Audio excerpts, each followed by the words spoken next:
You're watching Inside Automotive with Jim Fitzpatrick.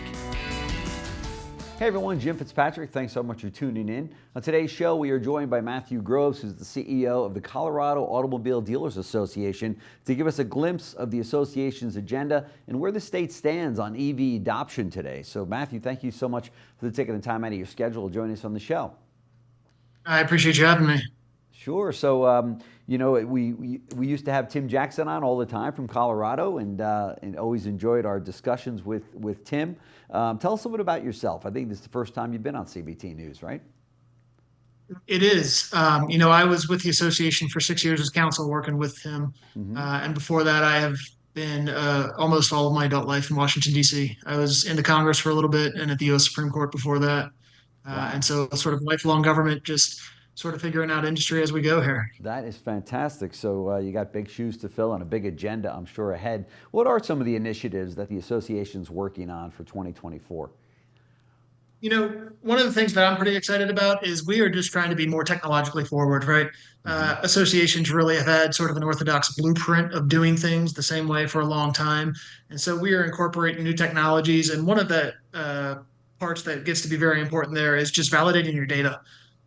We are making sure that we are communicating not just with the GMs and the owners, but with everybody up and down the line, from finance to titles to service, to make sure that if we are going to be a resource, there's no question we have to say, I don't know to, or let me go find you an answer. We want to make sure that we sort of cross the line from being a pure legislative representative into almost a consultant for every aspect of the dealership. Yeah, you're one of the oldest running associations for dealers in the country, right? That's correct. The auto show actually goes back to the early 1900s, and then between the Colorado auto dealers and the Denver Metro auto dealers, which have now merged together, they start back just before the Great Depression era. Incredible. And you're also on the forefront of clean energy and clean air bills that you guys instituted in Colorado with the help of the auto dealers and such. Talk to us about where the EV adoption stands in the state. There's many dealers that I talked to around the country have said, these are the vehicles that are starting to age. Consumers really don't want them at the pace that OEMs would like them to want them. So talk to us about that. Where does that stand today in Colorado? We are starting to chart our own path. I think traditionally you've looked at two directions where you could either go with the federal standard or the California standard. I think car dealers have always taken an all of the above approach, where we want people to drive what they want to drive. And so for some portion of the state, and in Colorado, that's about 17 to 20%, they want to drive electric. And so we're making sure that we can facilitate that. Now, you mentioned the headwinds nationally are kind of going against electric, taking a little bit of a U-turn. We haven't seen that so much in Colorado, and there's a couple reasons for that. One is we're putting outstanding vehicle purchase incentives on vehicles. Not only do you have the $7,500 at the federal level, we have the state innovative motor vehicle tax credit that's $5,000 that has no qualifications whatsoever, be it income or vehicle price. There's a vehicle exchange program, which CADA is actually sort of the back half of recycling a vehicle. If you have an older one, you can turn it in and get an additional $6,500 off the purchase. Wow. And then our major utility provider, Excel, also has a vehicle incentive, purchase incentive that you can stack on top. I've seen purchase orders that are given up to $23,000 back on the purchase of a new electric vehicle in Colorado. So oh my God, that obviously is one of the major reasons that we have not tapered off and we're staying in those high teens. In comparison to other states, we used to hang out around fifth or sixth, and now I think we've jumped up to third. The other thing I would say is that we're working collaboratively with our state government. In the 2018, 2019 period, when the models weren't there, when the infrastructure was in a more nascent place, we were a little bit combative with the state, and we challenged them on whether or not these mandates were the correct answer. Since the industry has really sort of developed and sophisticated a little bit more, we're working hand in hand, and that has yielded much better results than I think in some places where dealers are fighting their state government. It seems as though hybrids have come back into fashion in a big way, and people are kind of using those as a way to bridge from an ICE vehicle to an EV. Have you found that to be the case in Colorado, or are people, because of those incentives, just going right for the EV?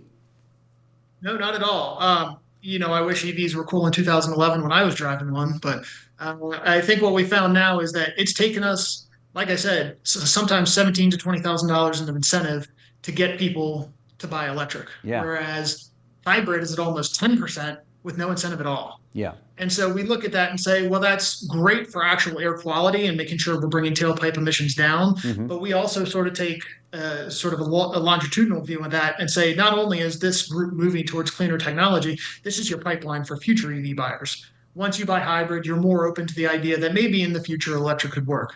So Yeah. we're really looking at those buyers, not for today, but for 4 to 5 years from now, after this lease or after this car purchase is over, as being somebody who would buy in 2027, 2028, 2029.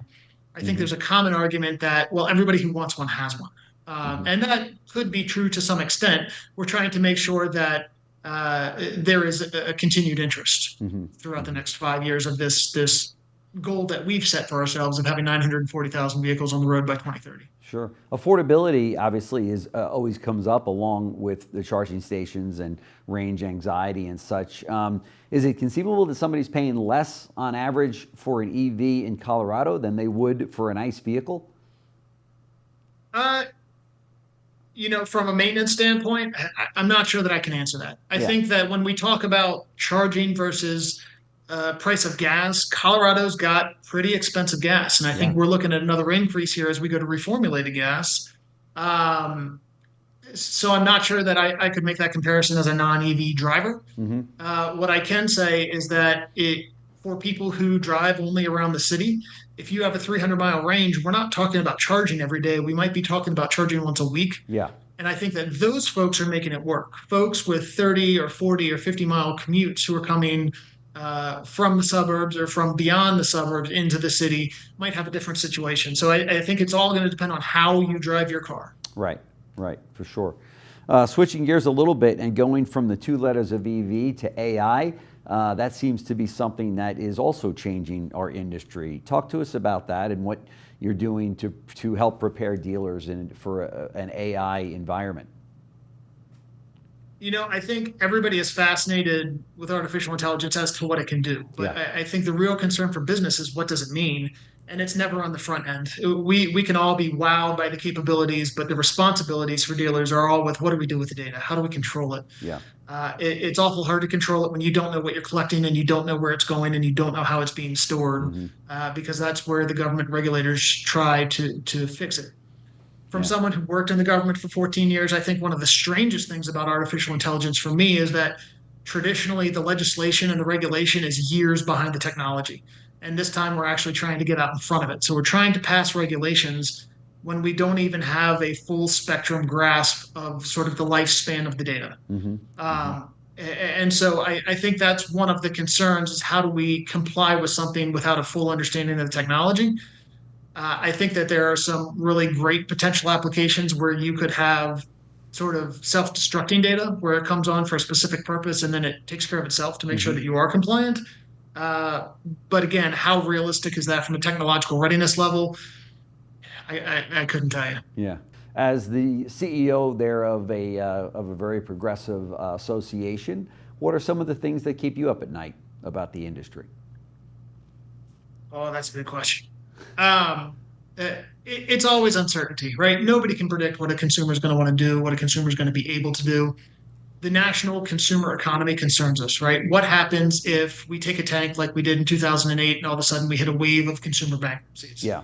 I think then we flood the used car market with repossessions. Interest rates are at a place maybe like they were when I was growing up in the mid 80s where just nothing is affordable. And we're not worried about buying newer used cars. We're worried about buying groceries. Right. And I think that is a concern for anybody who's trying to make a large purchase. Sure. I think there's also a concern that we see in Colorado that probably some cities are starting to see other ways where the environmental movement started out by saying we all need electric vehicles because they're zero emissions as opposed to combustion vehicles. They're now looking at electric vehicles and saying, well, they're not actually zero emissions. So in reality, we would prefer that people just stop driving cars and get onto transit. Yeah. And so some of the zoning rules, they're looking at getting rid of parking spots, taking away driving lanes for bus lanes or bike lanes. Sure. If that movement ever catches fire, it would be an existential threat. However, I think they pretty quickly backed up against consumer sentiment to say that cars are still king. And if I can't get in and out of a city in a vehicle, I'm not coming. And so you have a lot of metro mayors saying, we need you back downtown. Our city is in trouble. Right. And those two movements are kind of in conflict with one another. So I think the pendulum is really starting to swing in favor of drivers, but it's going to be 12 to 24 months before we can see how far it will go. Sure, sure. Matthew Groves, CEO of the Colorado Automobile Dealers Association, thank you very much for joining us here on CBT News. Very much appreciated, and congratulations on your first visit here on CBT News. Thank you. I appreciate the time. Great. Thanks so much. Thanks for watching Inside Automotive with Jim Fitzpatrick.